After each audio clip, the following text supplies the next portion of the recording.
Hello everyone, good morning. এই যে ভিডিওটা দেখতে পাচ্ছ সেটা হচ্ছে 7ই জানুয়ারির ভিডিও। তোমাদের সাথে আমি শেয়ার করেছিলাম যে 7ই জানুয়ারি আমি কিভাবে শ্যুটে গেছি তা আমি একমাত্র আমিই জানি। তো আগের দিন ফিরে শরীরটা এতটাই খারাপ ছিল যে আমি আর ভিডিও এডিট করার সময় পাইনি। চলো আগের দিনের 7ই জানুয়ারির শ্যুটের ভিডিও তোমাদের সাথে শেয়ার করি। আর প্রথমে যে ভিডিওটা তোমরা দেখলে যে আমার হাতে ব্যান্ডেড হচ্ছে, সেটা কিভাবে কি হয়েছে না হয়েছে সেটা আমি পরের অন্য কোনো ভিডিওতে তোমাদের সাথে শেয়ার করব। তো চলো, দেখতেই পাচ্ছ আমি পৌঁছে গেছি আগের দিনের লোকেশনে। আগের দিন লোকেশন ছিল অন্ডালে। পৌলমীদিরই স্টুডেন্ট এক্সাম ছিল, বসিয়ে দেওয়া হয়েছিল আমাকে মেকআপে। তারপর হয়ে গেছিলো ফুল অ্যান্ড ফাইনাল লুকটা ডান।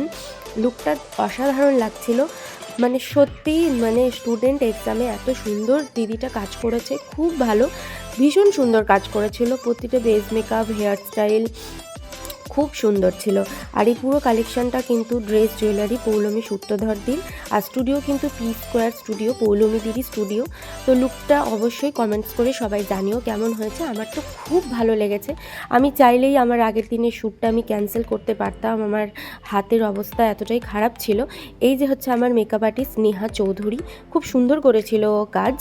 তো আমি চাইলেই শ্যুটটা ক্যান্সেল করতে পারতাম, কিন্তু করিনি, কারণ আমি মানুষ তো মানুষের জন্যই ভাববে না। এখন মানুষের মধ্যে সত্যি বিবেক মনুষ্যত্ব বলে কিচ্ছু নেই, কিন্তু সবাই যদি নিজের বিবেক মনুষ্যত্ব বা অন্য মানুষের কি হবে তারও একটা এক্সাম দিন, খুব ভাইটাল একটা দিন, তো এটা যদি ভুলে যায় তাহলে চলবে না। তো চলো ভিডিওটা এখানেই এন্ড করছি, দেখা হচ্ছে নেক্সট ভিডিওতে।